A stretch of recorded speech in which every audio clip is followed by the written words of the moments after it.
Welcome to our YouTube channel let's compete under guidance. जैसा कि आप सभी को पता है कि हम sports psychology and sociology exams की प्रिपरेशन कर रहे हैं, जिसके अंदर हम 2 यूनिट कंप्लीट कर चुके हैं। इस वीडियो के बाद 3rd यूनिट भी कंप्लीट हो जाएगी।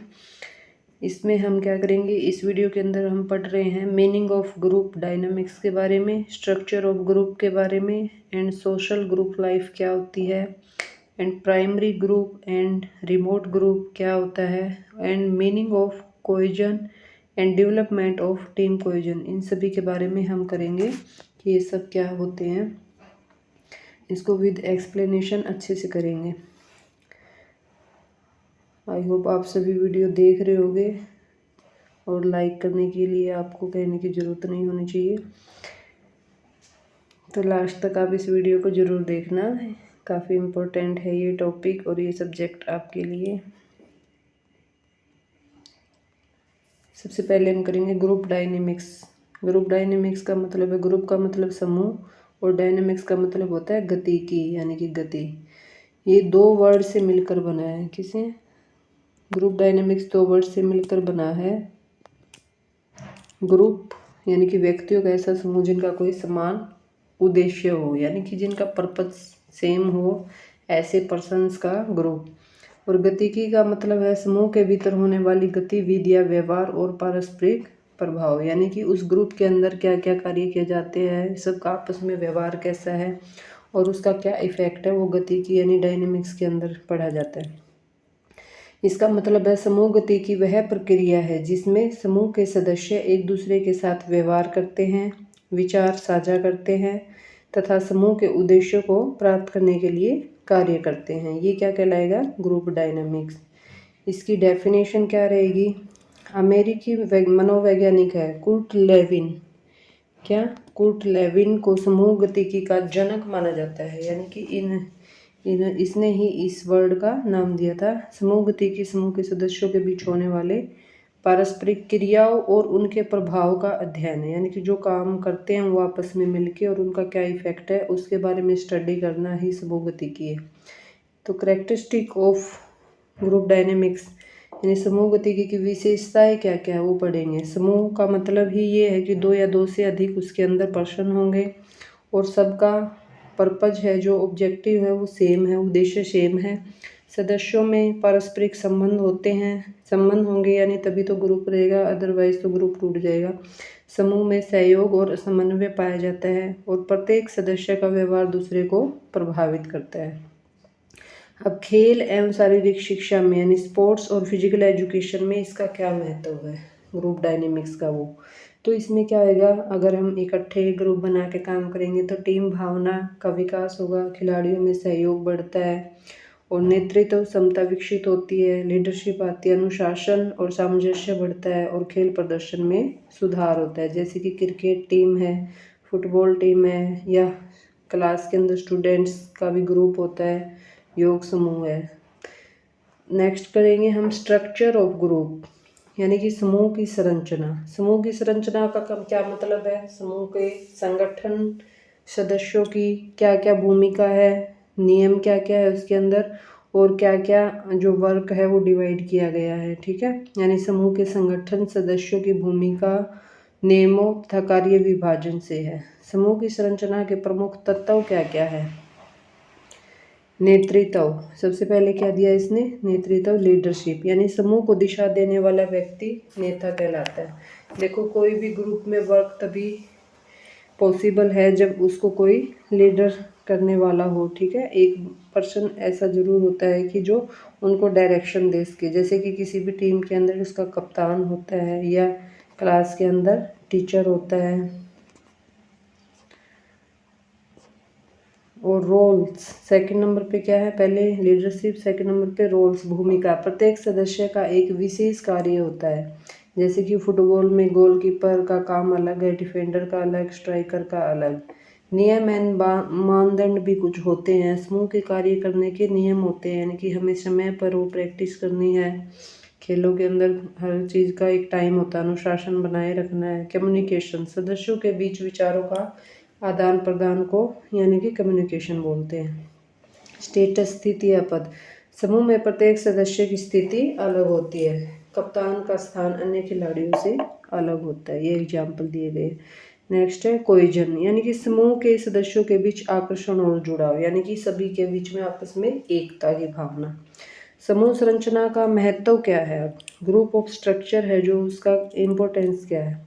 तो कार्यों का सही विभाजन किया जाता है, अनुशासन बना रहता है जिससे समूह के लक्ष्य है जो आसानी से प्राप्त होते हैं, और हार्डवर्क को कम हो जाता है, और कार्य क्षमता यानी कि एफिशिएंसी बढ़ जाती है।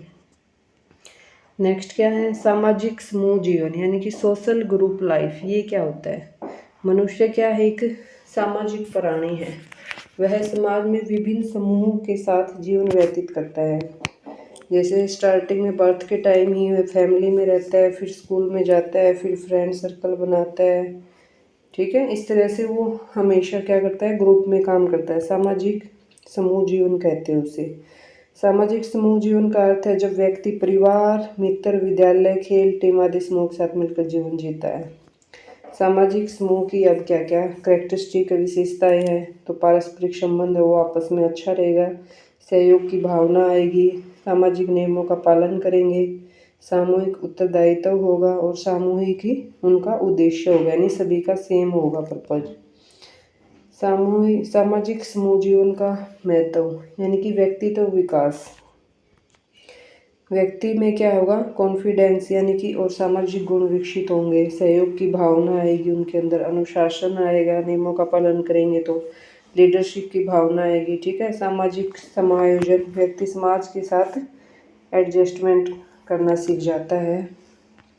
खेलों में सामाजिक समूह का जीवन का यानी क्या महत्व? टीम भावना विकसित होगी, खिलाड़ियों के अंदर भाईचारा बढ़ता है, सामूहिक जिम्मेदारी की भावना आती है, वह खेल भावना का विकास होता है इससे। नेक्स्ट क्या है? जो समाजशास्त्री है चार्ल्स होर्टन कूली ने प्राथमिक समूह की अवधारणा दी थी, ठीक है। उनके अनुसार क्या है? प्राथमिक समूह वह समूह है जिसमें आमने सामने के घनिष्ठ संबंध पाए जाते हैं, यानी कि प्राइमरी ग्रुप की बात करें हम। प्राइमरी ग्रुप के अंदर क्या होता है? काफ़ी घनिष्ठ संबंध होता है। प्राथमिक समूह की विशेषताएं, सदस्यों के बीच घनिष्ठ संबंध होता है, भावनात्मक यानी कि इमोशनल अटैचमेंट होती है उनके बीच में आपस में, और छोटा आकार होता है उस ग्रुप का, बहुत बड़ा नहीं होता। स्थायी संबंध होता है, और सहयोग और विश्वास होता है आपस में। उसका महत्व क्या है? व्यक्तित्व निर्माण में सहायता, नैतिक मूल्यों यानी कि मोरल जो ड्यूटीज है उनका विकास होता है, और सेफ्टी और प्रेम की भावना, सामाजिक गुणों का विकास होता है। अब पढ़ेंगे हम रिमोट ग्रुप। रिमोट ग्रुप को बोलते हैं दूरस्थ समूह, यानी दूर का ऐसा समूह जिसमें सदस्यों के बीच प्रत्यक्ष संपर्क कम होता है और संबंध दूरी के माध्यम से बनते हैं। उन्हें दूरस्थ, जैसे मान लो वीडियो कॉलिंग से, ठीक है, दूर बैठे इस तरह से। इसे द्वितीयक समूह कहा जाता है, सेकेंडरी ग्रुप भी कहा जाता है इसे। इसमें संबंध, जैसे प्राइमरी के अंदर तो अटैचमेंट ज़्यादा बताई गई थी, इमोशनल अटैचमेंट थी, बट इसमें औपचारिक है, सिर्फ अपने पर्पज से रिलेटेड ये आपस में कनेक्ट होते हैं। प्रत्यक्ष संपर्क कम होता है, समूह का आकार इसमें बड़ा होता है, जैसे हम कोई सोशल ग्रुप बना लेते हैं इस तरीके से। उद्देश्य आधारित होता है ये, अस्थायी संबंध हो सकता है ये, ठीक है। जैसे कि ऑनलाइन हम कोई स्टडी कर रहे हैं, कोई हमारा नेशनल गेम्स का संगठन है, जैसे सोशल मीडिया समूह, बड़ी कंपनियां, इस तरह से। दूरस्थ समूह का महत्व, बड़े स्तर पर सहयोग संभव हो जाता है, इससे जानकारी का आदान प्रदान आसान हो जाता है, विभिन्न क्षेत्रों के लिए लोगों को जोड़ता है, व संगठनात्मक कार्य में सहायता मिलती है। अब प्राथमिक समूह और दूरस्थ समूह में डिफरेंस क्या है वो एक बार हम दोबारा से देख लेते हैं। जैसे इनके संबंध बताए गए हैं। संबंध कैसे हैं? प्राथमिक में तो घनिष्ठ है, ज़्यादा गहरे संबंध, इसमें औपचारिक है, ठीक है, सिर्फ फॉर्मल है इनमें कनेक्टिज्म। इनका आकार छोटा होता है, इनका बड़ा होता है, ये प्रत्यक्ष होते हैं, ये अप्रत्यक्ष होते हैं। भावना, ये भावनात्मक जुड़ाव होता है, ये सिर्फ उद्देश्य के पर्पज से कनेक्ट होते हैं, इसलिए अधिक स्थायी होते हैं, ये कम स्थायी होते हैं। जैसे ये होते हैं जैसे परिवार, फ्रेंड, और ये कंपनी, ऑनलाइन समूह, कोई सोशल ग्रुप, इस तरीके से। कंक्लूजन क्या आएगा इसमें? जैसे डायनेमिक ग्रुप है वो व्यक्ति और समूह के व्यवहार को समझने का महत्वपूर्ण विषय है। समूह की जो संरचना है, स्ट्रक्चर है, और जो ग्रुप है यानी कि क्या है, सोशल ग्रुप लाइफ है, और प्राइमरी ग्रुप है या दूरस्थ यानी कि जैसे कि रिमोट ग्रुप है, वो क्या करता है, समाज और खेलों दोनों में महत्वपूर्ण भूमिका निभाते हैं। इनसे क्या होता है, आदमी के अंदर सहयोग, नेतृत्व, अनुशासन, सामंजस्य, व्यक्तित्व विकास होता है। विशेष रूप से शारीरिक शिक्षा और खेलों में सफल टीम निर्माण की आवश्यकता है। नेक्स्ट हम पढ़ेंगे meaning of cohesion and development of team cohesion. अपने वीडियो को लास्ट तक देखते रहना। आई होप आप सभी को वीडियो अच्छी लग रही होगी और आपकी सिलेबस से रिलेवेंट है सारा कंटेंट। एक भी मार्क्स का क्वेश्चन इससे बाहर नहीं आने वाला, तो इसलिए इसको अच्छे से और ध्यान से सुनना है इस वीडियो को। कोहेजन क्या होता है, देखो, समूह एकता, यानी जो ग्रुप है उसके अंदर जो एकता है उसी को कोहेजन बोलते हैं। हिंदी में अर्थ एकता, सामंजस्य, आपसे जुड़ाव। जब किसी समूह या टीम के सदस्य एक दूसरे के साथ मिलकर सहयोग पूर्वक सामूहिक उद्देश्य को प्राप्त करने के लिए कार्य करते हैं, उसे समूह एकता यानी कि टीम कोहेजन कहा जाता है। सरल शब्दों में इसे क्या कहा गया है, टीम के सदस्यों के बीच आकर्षण, सहयोग, विश्वास, मिलकर कार्य करने की भावना को समूह एकता कहते हैं।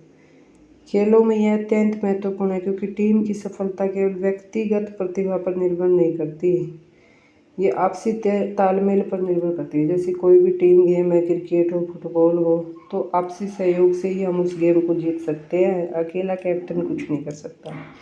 समूह एकता की परिभाषा हम अलग अलग राइटर के अकॉर्डिंग, जैसे अल्बर्ट कैरन के अकॉर्डिंग क्या है, समूह एकता वह प्रक्रिया है जिसमें समूह के सदस्य एकजुट होकर यानी इकट्ठे मिलकर अपने लक्ष्यों को प्राप्त करने के लिए कार्य करते हैं। सामान्य परिभाषा, समूह के सदस्यों के बीच आकर्षण और एक साथ बने रहने की इच्छा को समूह एकता कहा जाता है।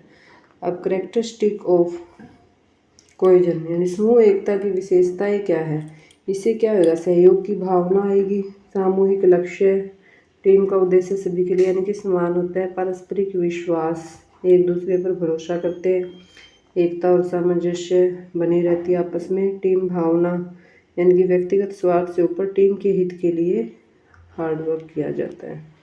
खेलों में समूह एकता का महत्व, प्रदर्शन में सुधार होगा, टीम भावना का विकास होगा, आत्मविश्वास में वृद्धि होगी, संघर्ष में कमी, अच्छी एकता से विवाद कम होते हैं, ठीक है, लड़ाई झगड़े, अनुशासन बनाए रखना, लक्ष्य प्राप्ति में सहायता, ये सब इसके इम्पोर्टेंस है। अब समूह एकता के प्रकार यानी कि टाइप्स ऑफ कोहेजन कितनी तरह का होता है ये। कार्यात्मक एकता सबसे पहले, टास्क कोहेजन यानी कार्यात्मक एकता, जब टीम के सदस्य किसी लक्ष्य को प्राप्त करने के लिए मिलकर कार्य करते हैं। कार्यात्मक से पता ही चल रहा है हमें कार्य से रिलेटेड है, यानी जब मिलकर हम कार्य करते हैं किसी लक्ष्य तक पहुंचने के लिए, उसे कार्यात्मक एकता कहते हैं। जैसे फुटबॉल टीम का मैच जीतने के लिए सामूहिक प्रयास करना। सोशल कोहेजन में क्या होगा, जब सदस्यों के बीच मित्रता, प्रेम और भावनात्मक संबंध अच्छे होते हैं। जैसे खिलाड़ियों का मैदान के बाहर भी आपस में संबंध अच्छा होना। टीम एकता के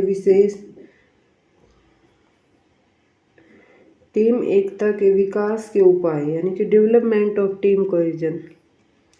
टीम एकता अपने आप नहीं बनती बल्कि इसे विकसित करना पड़ता है। कैसे करना पड़ता है, जैसे स्पष्ट लक्ष्य निर्धारित करना। टीम का उद्देश्य सभी खिलाड़ियों को स्पष्ट होना चाहिए कि हमें ये टूर्नामेंट जीतनी है हर हाल में, ठीक है। तो यानी सबका अगर पर्पज सेम होगा। प्रभावी नेतृत्व, लीडरशिप यानी कि एक अच्छा कप्तान और कोच ही टीम को एकजुट रख सकता है, जो कि किसी के साथ भेदभाव न करे, निष्पक्ष व्यवहार करे और जो मोटिवेट रखे अपनी टीम को, अनुशासन बनाए रखे। टीम गतिविधियाँ, सामूहिक अभ्यास और मनोरंजन गतिविधियाँ टीम भावना बढ़ाती है। टीम मीटिंग करना, ग्रुप में खेलना, कैंप और टूर लगाना, ठीक है। पारस्परिक विश्वास विकसित करना, खिलाड़ियों को एक दूसरे पर विश्वास करना चाहिए, ईमानदारी से सहयोग से रहना पड़ेगा, एक दूसरे की रिस्पेक्ट करनी पड़ेगी। समान अवसर प्रदान करना, सभी खिलाड़ियों को समान महत्व देना चाहिए, जिससे सभी जो पर्सन है ग्रुप के वो आपस में सेटिस्फाइड रहेंगे और टीम का संतुलन बना रहेगा, ठीक है। मोटिवेशन कोच को खिलाड़ियों को लगातार मोटिवेट करते रहना चाहिए, जैसे उनकी प्रेज करके या उनको कोई रिवॉर्ड दे के उत्साहवर्धन करके उनको, ठीक है। संघर्ष समाधान, टीम के अंदर विवादों को समय पर हल करना चाहिए, जिससे स्ट्रेस कम होगा और टीम एकजुट रहेगी।